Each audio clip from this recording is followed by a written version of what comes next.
Well, this is my first time working at Fourth Line Theatre, and I'm very excited about it, and it feels fantastic, actually, to be in proximity to another human being, and many human beings, because we're a cast of 25.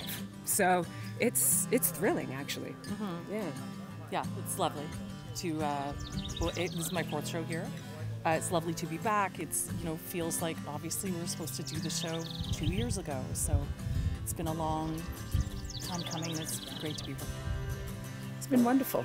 You know, it's just been wonderful. It's for all of us who haven't been able to do our job in 2 years, sitting on the first, I'm sure you've heard this from other people, sitting at the first day of rehearsal, we all sort of said, oh, wow, we get to do this. And it's Kim Blackwell and Robert Winslow and this whole incredible operation here, where it's just, you know, large, that enables us to do this. And of course the audiences, and I always have to say, Fourth Line audiences are most marvelous audiences. I've had a chance of experiencing the audiences as an actor here twice, and it's been some of the most rewarding, you know, audiences in my life. I really can say that. I mean, it's pretty incredible. Like, film and TV has been ongoing, and so being on sets has been great, but doing this thing called theater, I mean, I've only been doing one-person shows for the last little while, for the last year, in terms of theater stuff, but being here with the cast of, I think there's 25 of us in total,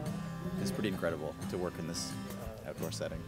Really, it is such a gift to work in such a gorgeous space, and I can't wait to share this gift now with live audiences again. It truly feels surreal, and to just work on such a talented team. We're all working together, again, in this beautiful space. It's really a gift.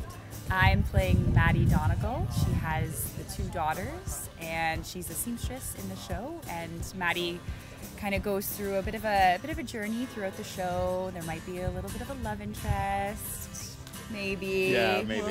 We'll see. Yeah, I'd say Maddie has the biggest emotional journey, I think, in the show. Really? There's a very clear arc in terms of the past, what she's, you know, trying to recover from and moving forward with. Absolutely, absolutely, and moving forward in order to keep her family going with her 2 daughters. Yeah.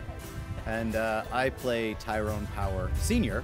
A lot of people are familiar with his son Tyrone Power, who was a big movie star in the 40s, 50s, and 60s. But his father was also an actor in silent films, and so I'm the movie star who comes to town to make this film, which is a blast. Movie star. Very powerful women of the time. Yeah. Like rising people up, accusing other people of being communists and destroying their careers. Like, seems frivolous, but they were extraordinarily powerful at this time. Yes, they were real people. So LUELLA Parsons and HEDDA Hopper, and they not only wrote columns, syndicated columns that would have been read by millions across the United States, but they also had radio shows. And yes, it was making and breaking the stars' careers.